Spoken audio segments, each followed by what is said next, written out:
All right. Joined by the champ on short notice, making it happen on a Monday.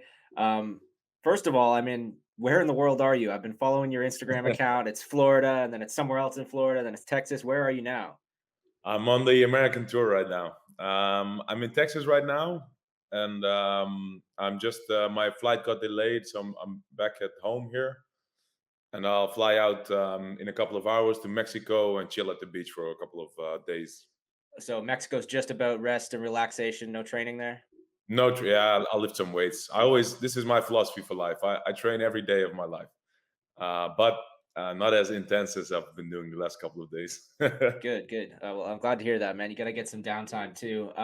So how did this come about? This U.S. tour that you mentioned. Was this just something you've been planning for a while, or something you decided to do after 1X? Yeah, something I've been thinking of for a long time. I've always admired Danaher and Gordon, so it's been a stop I've been planning to make for a long time. Obviously, I've got some history with Aung and Henry, so I spoke to Henry last time, and he told me come out, let's have some fun. So I went out to Florida as well, and yeah, made it happen, man. It was amazing, man. I've had such a good time. Awesome. Well, let's recap the trip a little bit, starting, kind of retracing your steps with the Instagram posts you've made, starting with this training session with Aung La N Sang. You did get some time in on the mats with him, I take it. Yeah, definitely, definitely. What was that like? Yeah, special, man. Um, After those fights, it was very good to see him. We got some time to chat. Met my wife, met my kids. So it was very special. It was very good. I learned some stuff from him. Had some kickboxing rounds. It was just good, man. It was very good. So, I know you guys have always been fairly cordial. You respect each other, but there is always a possibility you will fight again. What is it like training with someone that you may have to fight again at some point? It's sort of a strange dynamic, I'd imagine. Not really, to be honest. No, it's not something I see happening in the near future anyway. And no, it's okay. Right, right. While we're on the topic of Onla, as the middleweight champion, I wanted to ask you about this. He recently called out Yushin Okami for a contender fight. What do you think of that matchup? Who do you think wins that Perfect one? matchup, man. I'm very excited for it. I hope they make it happen. I hope they make it happen soon. It's a cool matchup. Great for both of them. I'm really excited to see it. And where do you think the winner of that one would sort of land in the division? Don't know. It depends on what else happens. If they can get me to fight Big Dash, if that happens, so we'll see. Cool, cool. Well, let's circle back to Big Dash, but first let's continue on recapping this tour. Next stop, I believe, was American Top Team. I saw you got some rounds in with Buchecha and Adriano Moraes. How is that? How is the training down there? Very cool, man. Very fun. Um, there's a lot of good guys there, of course. And Buchecha was on the mat, so I asked, let's do some rounds, and we did. It was amazing, man. It was very good. Hard rounds, one of the hardest sessions I've done since I've been here, and yeah, good fun, man. Good fun. So was it just BJJ with Buchecha, or were you doing full MMA sparring? No, did small gloves, wrestling, and grappling. Yep. Nice, nice. And you've called him out before. You guys have a good relationship despite that playful call out you made on Of course, Instagram. man. Of course. Nice. I really respect Buchecha a lot. One of the best to ever do it, and making a great transition into MMA. Is doing very well at the moment, I think.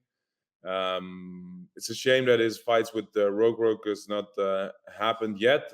Um, but he has a bright future, man, and it's an honor for me to train with him, and I hope to do it again sometime soon. Having gotten some rounds with him, felt his skills and his certainly his size as well. How do you feel about that call out you made? Is it a fight you're still interested in after spending some time on the mats with him? Who knows? Who knows? Who knows? Cool, cool. All right, well, let's move on to Texas. Danaher Death Squad. What was it like working with those guys? Yeah, I believe you called it Jiu-Jitsu heaven. Yeah.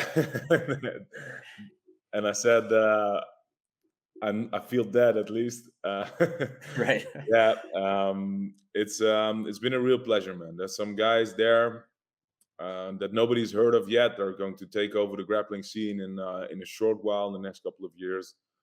Gordon's skill is on another level. Danaher's way of teaching has really showed me a lot of stuff from even small stuff like the words he uses. Really noticed that everything he says, everything he does is thought about. This is very interesting to me because I'm a analytical guy myself. I think of everything I do. I think of everything I do, teaching wise, fighting wise, training wise, and I can really see that they spend a lot of time on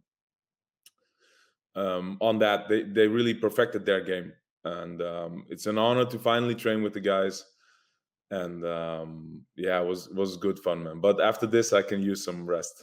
Right on. Get some time on the beach. Yeah. Um, Obviously, a lot to be learned on a trip like this, where you're hopping from gym to gym. A lot of information to be downloaded. Is there anything that really stands out? Any real like big lessons you've learned training with these people across the states?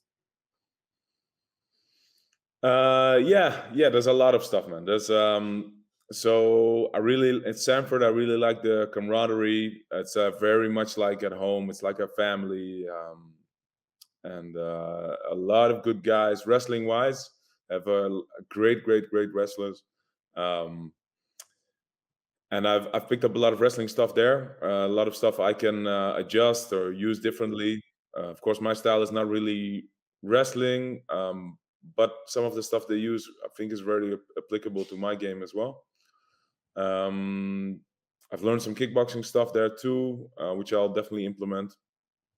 Um, ATT was just mostly a grueling session with Buchecha, and here, just the philosophy of the way they approach the training is something that really stuck in my mind.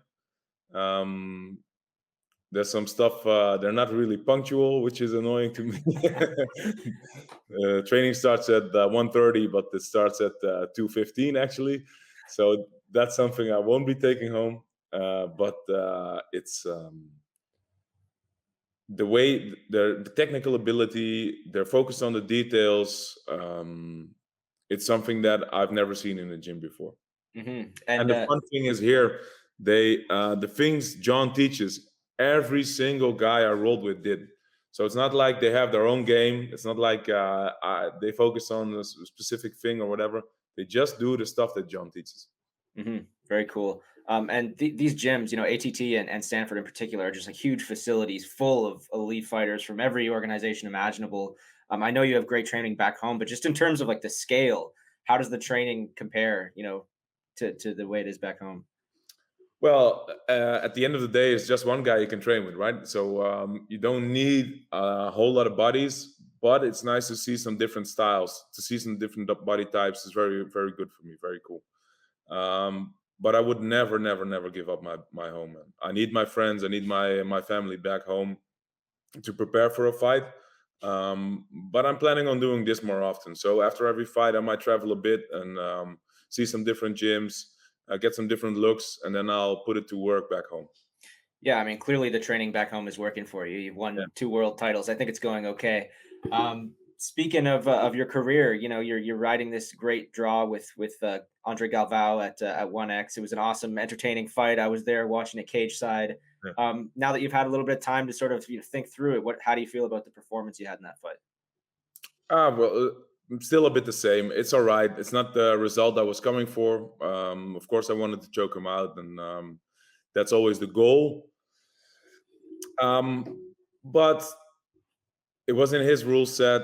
Was short notice. Didn't really get a lot of chances to prepare for this type of game.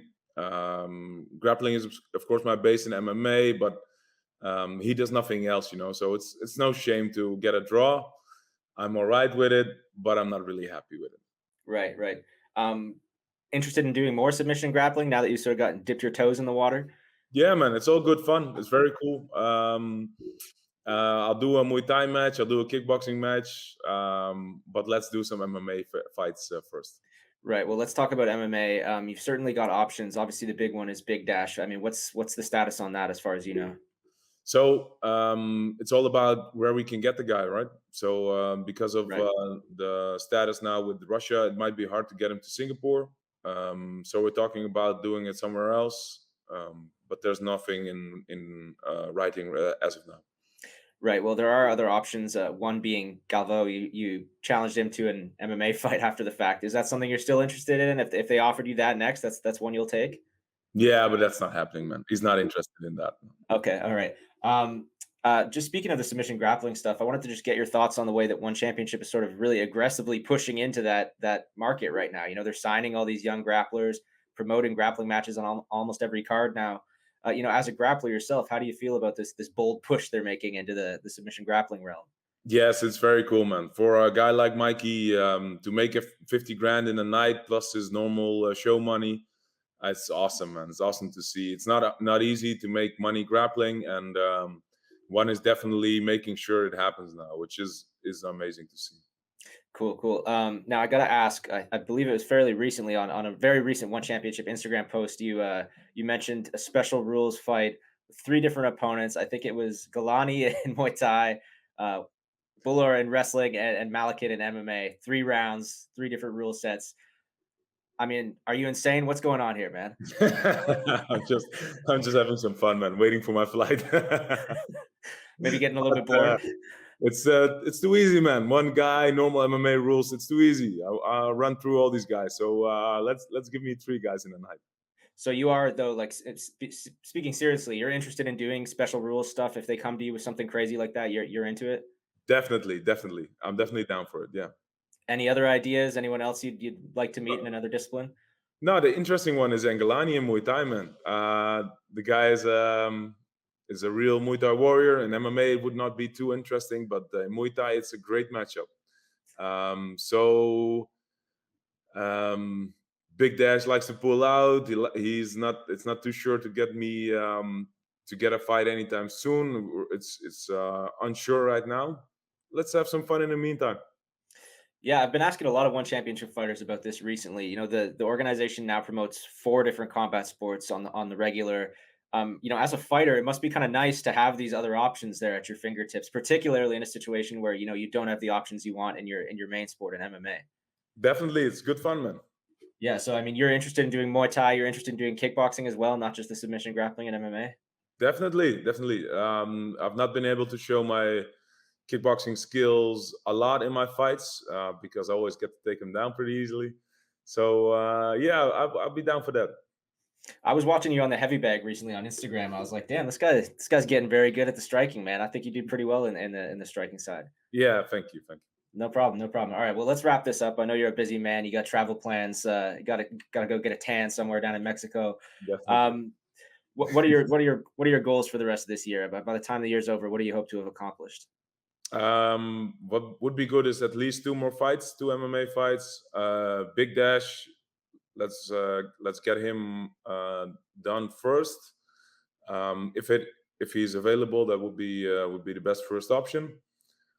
And I've been saying, why not Bular at the light heavyweight? If Malakin is also not able to travel, uh, he doesn't want to do it at heavyweight. One doesn't really want to do it at heavyweight.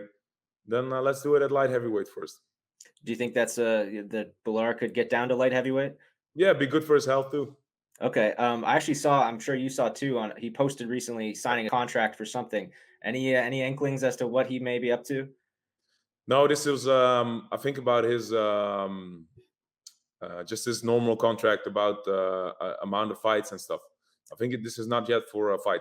Okay, cool. Well, last question. You mentioned 2 MMA fights. Is the intention to defend both titles before the year's over? Are you kind of focused on middleweight? I think Big Dash should come to middleweight. Okay, He can make weight easily. He didn't do it last time, and I think most people know why. He should make middleweight, so I'll fight him at middleweight first, and then the next good option is light heavyweight against Bular. So awesome. let's see what happens. Big plans for a big year. That's awesome to hear. I can't wait to see what happens for you. Thank you so much for the time for doing this on short notice. Anything you want to say to your supporters and your fans before we cut it off here? No worries, man. Life is good. It's been nice to travel a bit, and after this, I'm back home. So in a week, I'll be back home training hard, and I'll be ready for June, July. Get me in there. Awesome. The jet setting champ. Thank you so much for the time, man. Thank you.